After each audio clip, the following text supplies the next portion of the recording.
যমুনা টিভিতে একটা talk show হয়, দাঁড়ে দাঁড়ে, বসে বসে না, দাঁড়ে দাঁড়ে।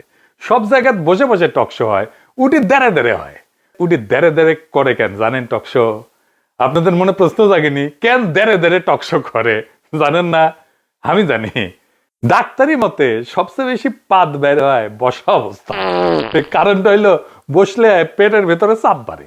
আপনি যখন বসেন বা একটু সামনের দিকে ঝুঁকেন, তখন পেট আর ওই অন্ত্রের উপরে প্রাকৃতিক প্রেসার তৈরি হয়। এই চাপ গ্যাসকে সহজে বাড়াই যেতে সাহায্য করে। দাঁড়াইলে এই চাপ কম থাকে। তো আবার যে কোন আছে না, অ্যাঙ্গেল ওটা বসলে শিথিল হয়ে যায়। তো শরীরের ভিতরে প্যাসেজ আরো খোলা থাকে, তাই গ্যাস বের হওয়া সহজ। দাঁড়ায় থাকলে পেশিগুলো বেশি টাইট হয়ে থাকে, শক্ত হয়ে থাকে। তো দাঁড়ায় শরীরের ভারসাম্য ঠিক রাখে, তাই পাত বের হওয়ার পথ কিছুটা বন্ধ থাকে। খেয়াল করে দেখেন, উইকল আগে বসেই টকশো করেছিল এডিটর সাহেব। আগের একটা টকশো দেখান না, ঢাকার কসাই আসাদুজ্জামান খান কামালের সাথে টকশো এরা দেখান। সেই সাহসী তরুণ কিন্তু আজকে অনেক কঠিন একটি কাজ করছেন। স্বরাষ্ট্র মন্ত্রণালয়ের মতো এত গুরুত্বপূর্ণ একটি মন্ত্রণালয় পরপর 2বার পূর্ণাঙ্গ দায়িত্ব পালন করছেন। এখন এই কঠিন কাজটা কি করে করছেন? ওই বসে থেকে বুঝিছে যে বসলে পাত বেশি হয়, দাঁড়াইলে পাত কম হয়। এটা কথা কি জানো বন্ডি? দাঁড়ে পেদলে না শব্দ বেশি হবে, কারণ বেরোয়ার পথ তো টাইট থাকে। তার মানে বসে থাকলে পাত বেরোনোর জন্য ভিআইপি গেট খোলা থাকে, আর দাঁড়িয়ে থাকলে বন্ধ থাকে, তাই চাপ বাড়ে, হর্ন বাজে। তো আমার কলে পাত নিয়ে একটা পুরো এপিসোড আছে। তোমার প্রোগ্রাম দাঁড়ে করার হাইপোথিসিস দিয়ে আর একটা ডক্টরাল লেভেলের এপিসোড বানানো যাবে কলে। তো হচ্ছে কি, ব্যারিস্টার শাহরিয়ার ও টকশায় যায় কইছে ওই যে নাম ভুলে যায়, ওই যে সরদীপ বডিগার্ড। তো কইছে কি, সরদীপ বডিগার্ড বিশ্বাসঘাতক। বিজয়ের মাসে যমুনা টেলিভিশনের সেটে দাঁড়িয়ে আপনি বঙ্গবন্ধুকে বিশ্বাসঘাতক বলেছেন। আমি আমার জায়গা থেকে বাংলাদেশের স্বাধীন বাংলাদেশের নাগরিক হিসেবে এর প্রতিবাদ জানিয়ে রাখলাম। আপনার আপনাকেও বলে দিই, সেটি বঙ্গবন্ধু না, আপনার কাছে হতে পারে। শোনেন, আপনি উপস্থাপক, আগে আমাকে শেষ করতে দেন না। আপনি এখানে নিয়ে আসছেন বলে না, এখানে নিয়ে আসছেন বলে না, আপনি শোনেন, আগে কথা শোনেন, ইট ইজ নট ইওর না, ঠিক আছে। এই অনুষ্ঠানে তাহলে আপনি একটা জিনিস শেষ করে দিতে পারবেন না। আপনাকে ফ্লোর দিব, আপনি আবার আবার আমি উত্তর দিব। ঠিক আছে, ঠিক আছে। এই অনুষ্ঠান কিভাবে চলবে সেটা আমি না, এটা বলবেন না, এটা স্বৈরাচারী কায়দা, এটা স্বৈরাচারী। আমরা আমন্ত্রিত অতিথি মানে হচ্ছে ভগবান, ভগবানকে আপনাকে সম্মান করতে হবে। আপনি এই কথা আগেও বলছেন একদিন। আপনার অনুষ্ঠান বলে কিছু নাই। না, আপনার অনুষ্ঠানে আমি আসিনি। আপনি আপনার অনুষ্ঠানে আসছি, আমি আসছি এই 16 কোটি মানুষকে কথা বলার জন্য। না, আমি যমুনা টেলিভিশনে আমন্ত্রণে এসেছি, আপনার অনুষ্ঠানে না। আপনি এটা কথা বলতে পারেন না, আপনার অনুষ্ঠান, এটা যমুনার টেলিভিশনের অনুষ্ঠান না। কিন্তু এইভাবে কথা বলবেন না, এইভাবে কথা বলবেন না, সম্মান দিয়ে কথা বলেন। আমি আপনাকে যথেষ্ট সম্মান দিয়ে কথা বলছি, সম্মান দিয়ে কথা বলতেছি যে আপনার। আর নিকল কাইন্ডে কাইটে শেষে আমাগুড়ি দিয়া কাটে, মানে এটা প্রজন্মের কেমনে ব্রেন ওয়াশ করেছে আমলিক। শর্টে বডিগার্ড যে বিশ্বাসঘাতক, এটা অঙ্ক কইসা প্রমাণ করে দেওয়া যাবে। আমি এটা করবো আজকের এপিসোডে না, পরে করবো আর কি। কিন্তু তার আগে আর একটা ইস্যু নিয়ে আলাপ করার আছে, গুরুত্বপূর্ণ বিষয়। অনেকে ভাবতেছে যে আজকে বোধহয় নিকলরে ধরবো আমি, না আজকে না, আজকে ব্যারিস্টার শাহরিয়ারকে ধরবো। এখন সবাই নড়ে চড়ে বসবি, ব্যারিস্টার শাহরিয়ার আবার কি করলো, কি অপরাধ করলো? এখন ব্যারিস্টার শাহরিয়ার আমাকে কয়ে, দাদা আমার কি অপরাধ? হাসিনার মতো করে। দেশবাসীর কাছে আমি বিচার চাই, কি অপরাধটা কি করেছি। আসেন ওর অপরাধটা দেখি। উনি কইছে সোহাদ্দির বডিগার্ড বঙ্গবন্ধু নামের যোগ্য না। এডিটর সাহেব শোনান। তার মার মতো, তার নানার মতো একটা বিশ্বাসঘাতক। কিন্তু আমি বঙ্গবন্ধু বলতে নারাজ, কারণ উনি এই উপাধির যোগ্য না। কেন যোগ্য না? একটা করে বলবো। 73 সালে প্রথম ভোটের কারচুপি বাংলাদেশের ইতিহাসে শুরু করলো উনি। 73 সালে বিনা প্রতিদ্বন্দ্বিতায় শেখ সাহেবের বিরুদ্ধে যারা দাঁড়াবে তাদেরকে অস্ত্রের মুখে সরিয়ে দিয়ে উনি বিনা প্রতিদ্বন্দ্বিতায় জিতলেন, যেটা শেখ হাসিনা অ্যাডপ্ট করলেন। ৭০ সালে যখন দুর্ভিক্ষ, যখন আমার বোনেরা বাসন্তীরা জাল গায়ে দিয়ে থাকে, তখন তার ছেলের মাথায় সোনার মুকুট দিয়ে বিয়ে হচ্ছে। তার মন্ত্রীরা বিদেশি ইম্পোর্টেড হুইস্কি ছাড়া খেতে পারে না, সেজন্য তাদের নাম হয়ে গেল বোতল মন্ত্রী। 22,000 জাসদ কর্মীকে রক্ষী বাহিনী দ্বারা হত্যা করা হলো। সিরাজ শিকদার কোথায় এক বলে হত্যা করা হলো। বাংলাদেশকে হত্যা করা হলো, আওয়ামী লীগকে হত্যা করা। আবার বলতেছে বাংলাদেশ এবং আওয়ামী লীগকে হত্যা করা হলো 75 সালে 24শে জানুয়ারি বাকশাল কায়েমের মাধ্যমে। সেই লোক কোনোদিন বঙ্গবন্ধু হতে পারে না। শুনেছেন, এটা একেবারে ভুল কথা। সোহাদ্দির বডিগার্ড বঙ্গবন্ধু নামেরই যোগ্য। তাহলে বুঝতে হবে বঙ্গবন্ধু নামটার মধ্যে কি লুকায় আছে। ওই নামের মধ্যেই লুকায় আছে আমাদের দাসত্বের চিহ্ন। বঙ্গবন্ধু শব্দটা এমন ভাবে তৈরি এবং প্রতিষ্ঠিত এবং ব্যবহার করা হয় বাংলাদেশে, যে বাংলাদেশ রাষ্ট্রকে ভারতীয় হেজিমনি, মানে তার সাংস্কৃতিক, তার সিভিলাইজেশনাল যে ধারাবাহিকতা, তার মধ্যে ঢুকে ফেলে।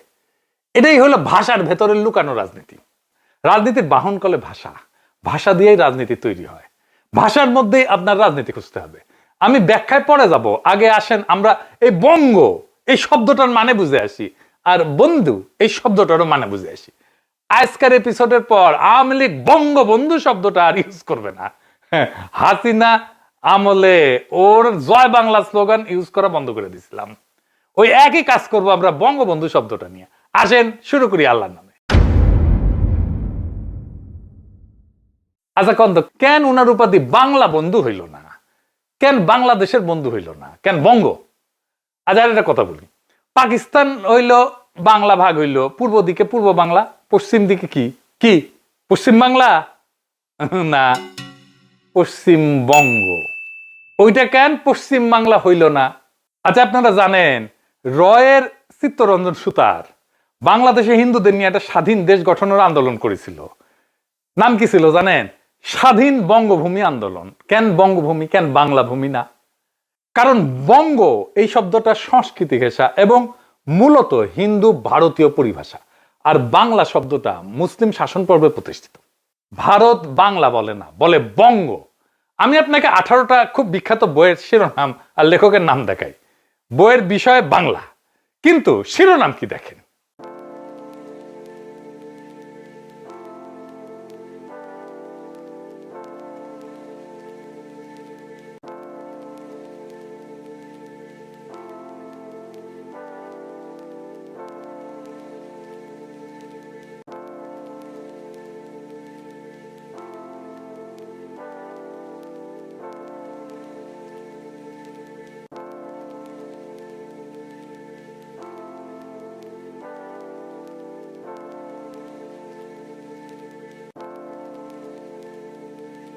নাম দেখে বুঝিছেন এইগুলা ইন্ডিয়ান লেখক। এমনকি ঈশ্বরচন্দ্র বিদ্যাসাগর বাংলা ভাষাকে বলতেছেন বঙ্গ ভাষা, বাংলা না।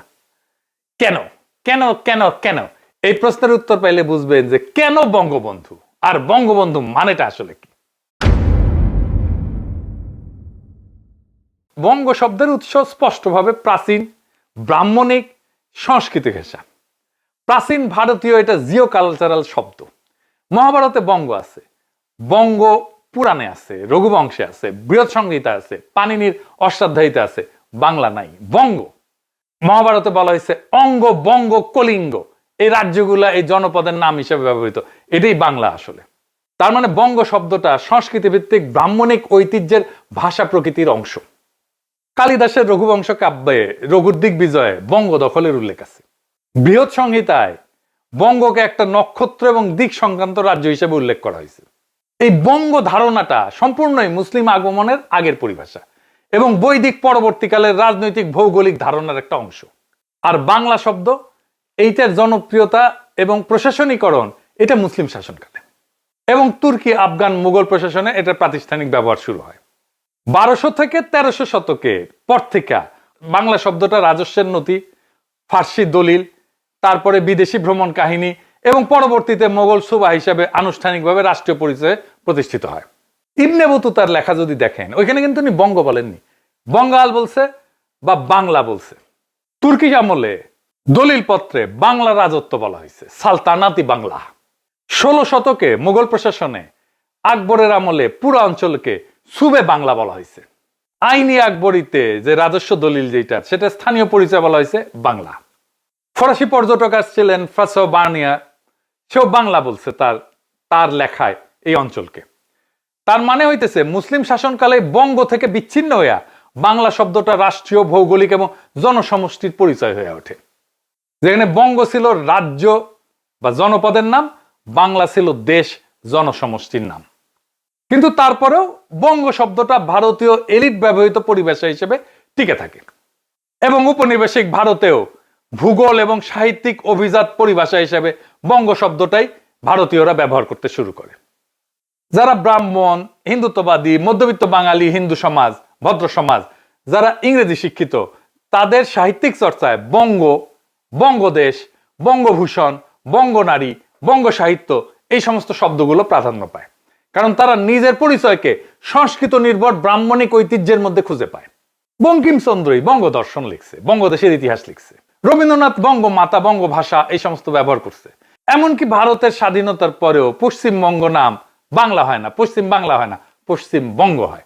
ভারতের সংবিধান অনুযায়ী রাজ্যের নাম কিন্তু ওয়েস্ট বেঙ্গল, ওয়েস্ট বাংলা না। কিন্তু বাংলাদেশের দৃষ্টিকোণ থেকে লজিক্যাল নাম হয়তো পশ্চিম বাংলা, তাই না? কিন্তু ভারত বঙ্গ শব্দই থেকে যায়, কারণ বাংলা শব্দটা মুসলিম শাসনকালীন পরিচয়, বঙ্গ শব্দটা হিন্দু অভিজাত সাংস্কৃতিক শিকড়, বঙ্গবন্ধু শব্দটাও তাই।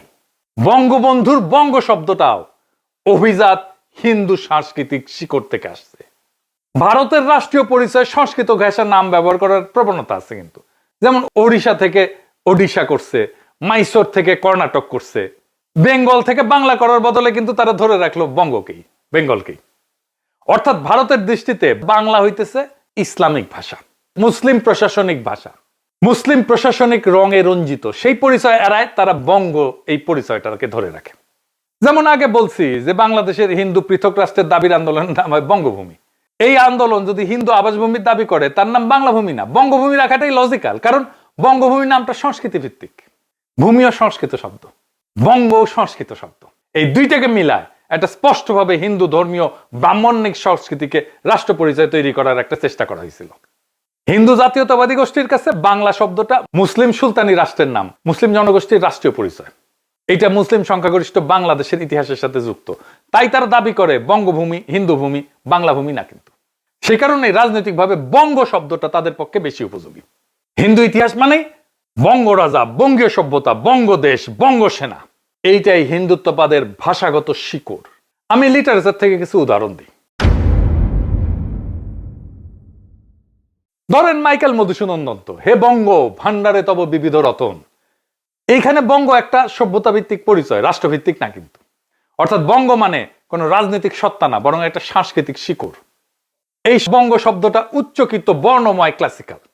আমি বলছিলাম না কলকাতার ইংরেজি শিক্ষিত, এটা মধুসূদনের ইংরেজি শিক্ষিত দৃষ্টিভঙ্গি এবং হিন্দু পৌরাণিক ঐতিহ্যের সাথে মিল রেখা ব্যবহৃত একটা লিটারারি হাই ওয়ার্ড। বঙ্গবন্ধুর বঙ্গটাও হিন্দুত্ববাদের একটা লিটারারি হাই ওয়ার্ড। এইটা শিক্ষিত হিন্দু মধ্যবিত্তের কালচারাল সেলফ ডেফিনেশন। রবীন্দ্রনাথও বঙ্গ শব্দটা একইভাবে উচ্চকিত সাংস্কৃতিক পরিচয় হিসেবে ব্যবহৃত। রবীন্দ্রনাথ যখন লেখেন বঙ্গমাতা, বঙ্গলক্ষ্মী, বঙ্গভূষণ, এই সবই সংস্কৃত ধর্মী হিন্দু পুরাণ ঘেঁষা কাব্যিক এবং অভিজাত ভাষার ব্যবহার। অর্থাৎ রবীন্দ্রনাথের লেখায় বঙ্গ এক ধরনের কালচারাল ক্লাসিসিজম। ইন্ডিয়ার যে ন্যাশনাল অ্যান্থেম আছে না, জাতীয় সঙ্গীত আছে না, ওখানে লিখতেছে সে জনগণ মন অধিনায়ক জয় হে ভারত ভাগ্য বিধাতা, পাঞ্জাব সিন্ধু গুজরাট মারাঠা দ্রাবিড় উৎকল বঙ্গ, বিন্ধ্য হিমাচল যমুনা গঙ্গা উচ্ছল জলধি তরঙ্গ, তব শুভ নাম জাগে তব শুভ আশিস মাগে, গাহে তব জয় ও গাথা। তারপরে ধরেন তার বঙ্গবাণী কবিতায় বঙ্গ আমার জননী আমার ধাত্রী আমার আমার দেশ, কেন গো মাতর শুষ্ক নয়ন, কেন গো মাতর রুক্ষ কেশ, কেন গো মাতর ধুলায় আসন, কেন গো মাতর মলিন বেশ। রবীন্দ্রনাথের কাছে বঙ্গ শব্দটা একেবারেই ইন্দো আর্য তৎসম সাংস্কৃতিক ঐতিহ্যের শব্দ, বাংলা না। বঙ্গ মাতা বঙ্গ লক্ষ্মী মোরে করো দয়া, এখানে বঙ্গ মাতা ভূমি সভ্যতার একটা দেবীকরণ, এটা জনগোষ্ঠী না, এটা কালচারাল হোমল্যান্ড।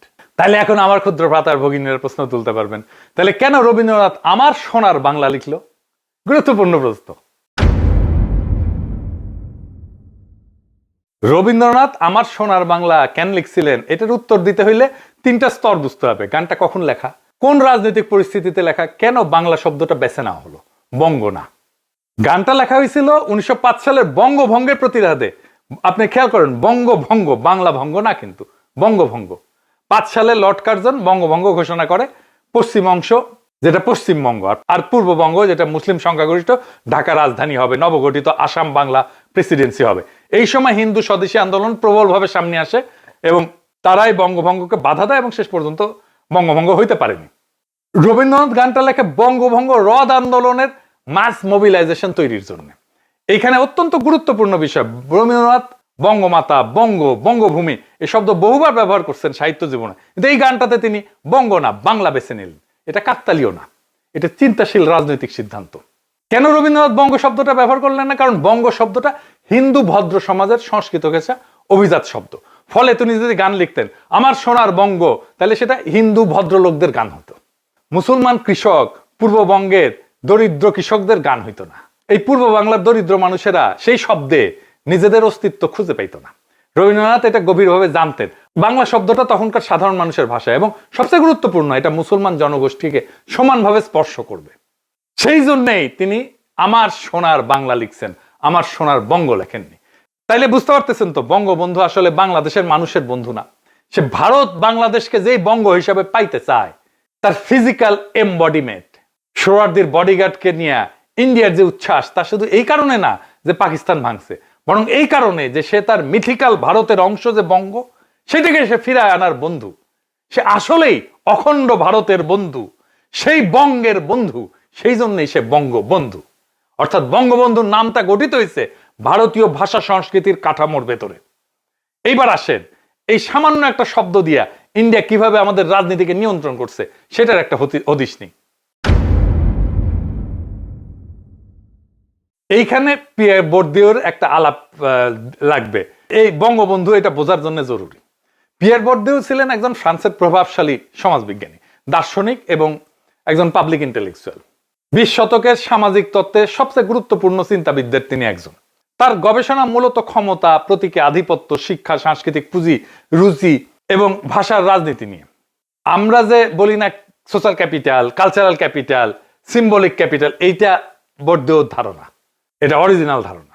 তিনি 3টে জিনিস বলছেন: সাংস্কৃতিক পুঁজি, যেটা শিক্ষা, রুচি, ভাষা; সামাজিক পুঁজি, সম্পর্ক; প্রতীকী পুঁজি, মর্যাদা, সম্মান। এই বিষয়ে আজকে আলাপ করব না। ওনার আরেকটা ধারণা আছে যেটার সাথে এই বঙ্গবন্ধুর ধারণাটা মেলে, সেটা হচ্ছে ল্যাঙ্গুয়েজ এবং সিম্বলিক পাওয়ার নিয়ে। ভাষা কোনো নিরপেক্ষ মাধ্যম না, এটা ক্ষমতা প্রয়োগের জায়গা। রাষ্ট্র, অভিজাত শ্রেণী, শিক্ষা প্রতিষ্ঠান ভাষার মাধ্যমে শ্রেণীভিত্তিক আধিপত্য চালায়। তো পিয়ার বর্দিও বলছেন, উনার একটা খুব বিখ্যাত বই ল্যাঙ্গুয়েজ অ্যান্ড সিম্বলিক পাওয়ার, উনি বলছেন naming is a symbolic act of imposition. তার মানে নাম দেওয়া, এই যে বঙ্গবন্ধু যে নাম দেওয়া, এই নাম দেওয়াটা মানে কোনো কিছুর উপরে নিজের অর্থ এবং আধিপত্য আরোপ করা। এটা এক ধরনের প্রতীকী আধিপত্য। এই বঙ্গবন্ধুর নামটা দিছে রয়্যাল লোকজন। বঙ্গবন্ধুর নামটা দেওয়া হচ্ছে একটা রাজনৈতিক প্রতীকী ক্ষমতার প্রয়োগ, এবং প্রতীকটা এমন, এই শব্দের সাংস্কৃতিক বুনন, ইন্ডিয়ার যে পাওয়ার স্ট্রাকচার, সেটার একটা মিনিং, অর্থ বহন করে। এটা কোনো আরব, পার্সিক, তুর্কি, আফগান, মুঘল বা বাঙালির লোক ভাষার শব্দ না। এটা ব্রাহ্মণ্য সংস্কৃতির ভাষিক ঐতিহ্যের শব্দ।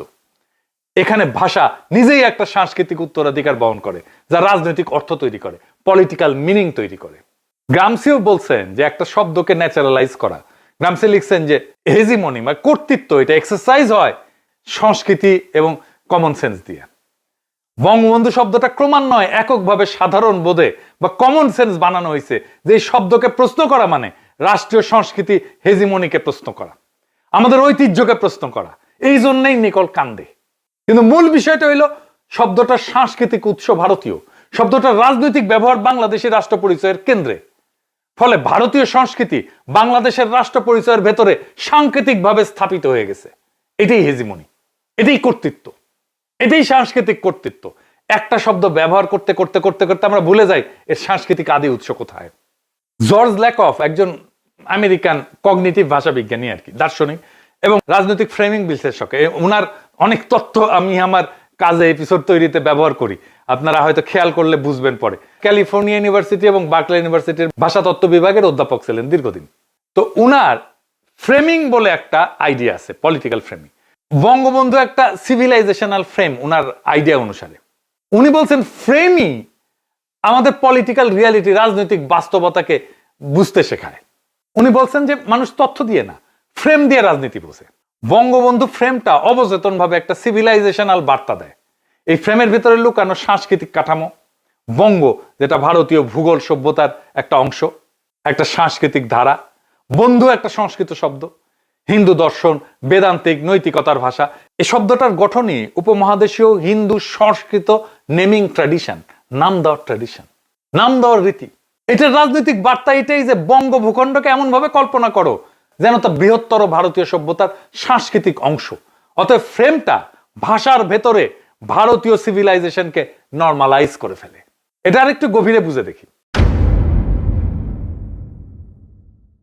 একটা শব্দ কিভাবে একটা দেশকে একটা নির্দিষ্ট সাংস্কৃতিক ধারার ভেতরে ঢুকায় দেয় এটা বোঝা দরকার।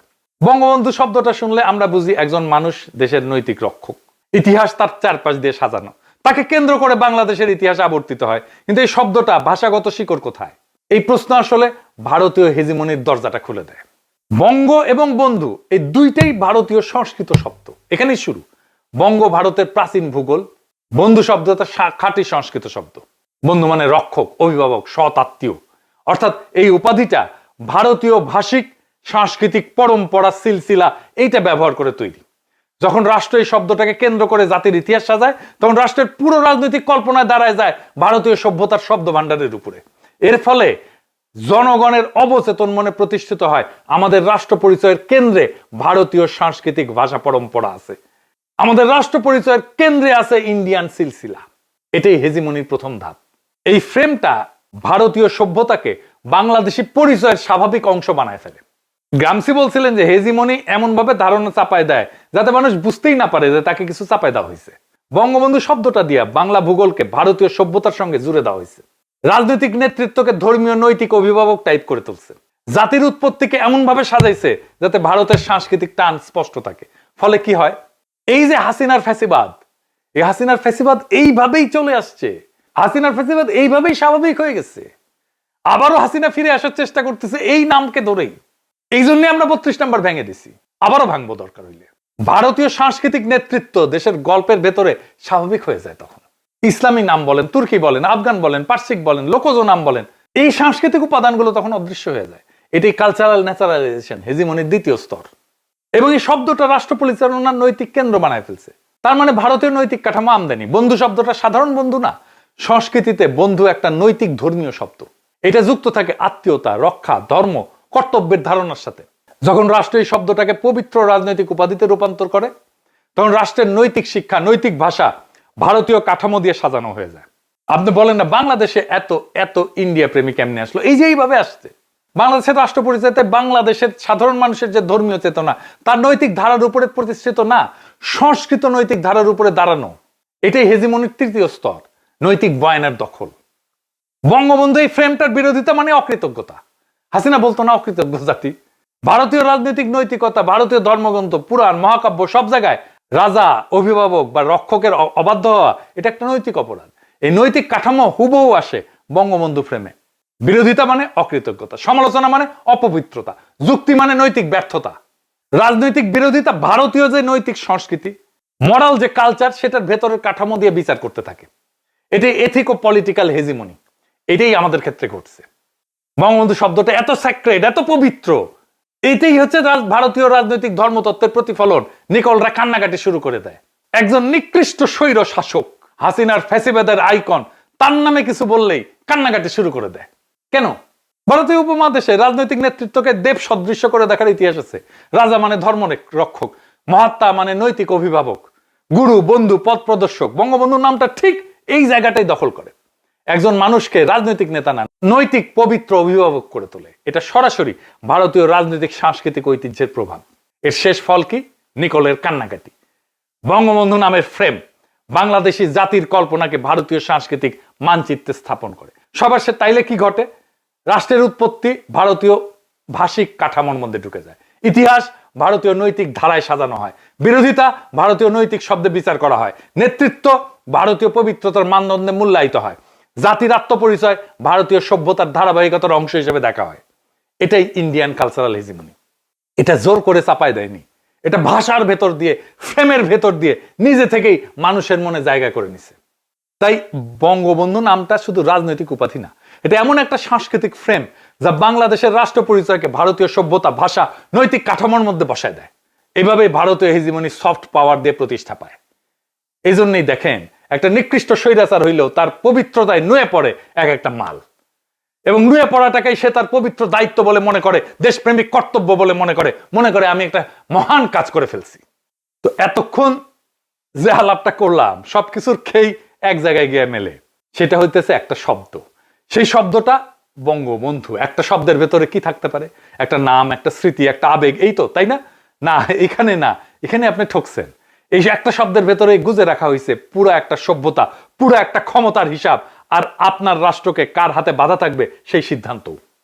বঙ্গ আর বন্ধু এই দুইটা জিনিস জোড়া দিয়ে এমন একজন মানুষকে বানানো হয়েছে, সে শুধু নেতা না, শুধু প্রেসিডেন্ট না, শুধু লিডার না, বরং পুরা বঙ্গ নামের ভারতীয় সভ্যতার নৈতিক অভিভাবক। মানে আপনি তাকে মানলে আপনি আসলে ওই সভ্যতার আধিপত্য মাইনা নিছেন। আর আপনি যদি প্রশ্ন করেন, আপনি শুধু রাজনৈতিক বিরোধী না, আপনি অকৃতজ্ঞ, আপনি অনৈতিক, আপনি দেশদ্রোহী। এটাই তো হেজিমনি। যখন আপনাকে এমন ভাবে বাধা হয়, আপনি নিজেই আপনার শেকলকে লকেট বানায় গলায় ঝুলাই ঘোরেন। এখন প্রশ্নটা খুবই সোজা, আমরা কি চাই? স্বাধীন বাংলাদেশ, নাকি বঙ্গ নামের এক ভারতীয় মিথিক্যাল মানচিত্রের মধ্যে ঝুলে থাকা এক টুকরো প্রভিন্স? আমরা কি চাই? যে আমাদের রাষ্ট্রের পরিচয় হবে আমাদের সংস্কৃতি, আমাদের ধর্ম, আমাদের সংখ্যাগরিষ্ঠ মানুষের ধর্ম, বাংলার গণমানুষের লড়াই, নাকি মহাভারত পুরাণ ইন্দো সভ্যতার অখণ্ড ভারতের ফ্রেমের ভেতরে আমাদের ইতিহাস লুকায় থাকবে? আপনি যে ফ্রেম বাছেন, আপনার রাষ্ট্র সেই মানচিত্রে যায় বসে। একটা কথা পরিষ্কার করে বলি, এখানে কেউ ব্যক্তির ভালো মন্দ, পাপ পুণ্য, ত্যাগ তিতিক্ষা নিয়ে আলাপ করতেছে না। আমার কথা খুব সোজা, বঙ্গবন্ধু নামটা বাংলাদেশি রাষ্ট্র পরিচয়ের জন্য পলিটিক্যালি টক্সিক। এই নামটা বাংলাদেশের স্বাধীন সীমানার ভিতরে ভারতীয় হেজিমনির ট্রোজান হর্স। এই শব্দটা রেখা আপনি ভারতীয় আধিপত্যের সঙ্গে লড়াই করবেন, এইটা হয় না। এটা নিজেই লজিক্যালি কনফ্লিক্টেড। তাই আমার প্রস্তাব খুবই ক্লিয়ার, আমরা ইতিহাস নিয়ে আলাপ করতে হবে। আমরা ব্যক্তি মুজিবুর রহমানকে ক্রিটিক করব না করব সেটা আলাদা প্রসঙ্গ, কিন্তু বঙ্গবন্ধু এই নামের এই ব্রাহ্মণিক ইন্ডিক ফ্রেমটা এটা ভাঙতেই হবে। আপনি চাইলে তাকে শেখ মুজিবুর রহমান বলেন, ঠিক আছে, মুজিবুর রহমান বলেন, ঠিক আছে, মুজিব বলেন, যাই বলেন, হাসিনার বাপ বলেন, সোহরাওয়ার্দীর বডিগার্ড বলেন, হোয়াট এভার, যাই বলেন, কিন্তু রাষ্ট্রের নামের সঙ্গে, জাতির নৈতিক কোরের সঙ্গে, রাষ্ট্রের জন্ম কাহিনীর কেন্দ্রে বঙ্গবন্ধু নামের ইন্ডিয়ানাইজড ভারতীয় ফ্রেম রেখে দিলে আপনি কখনোই ভারতীয় হেজিমনি থেকে মুক্ত হইতে পারবেন না। লিখে রাখতে পারেন আমার কাছ থেকে। আজকে যদি আমরা এই একটা শব্দ ভাঙতে না পারি, আগামী 50 বছর আপনি যত রাজনীতি করেন ফলাফল একই থাকবে। মানচিত্রে বাংলাদেশ, মগজের ভেতরে বঙ্গ ইন্ডিয়ার সভ্যতা।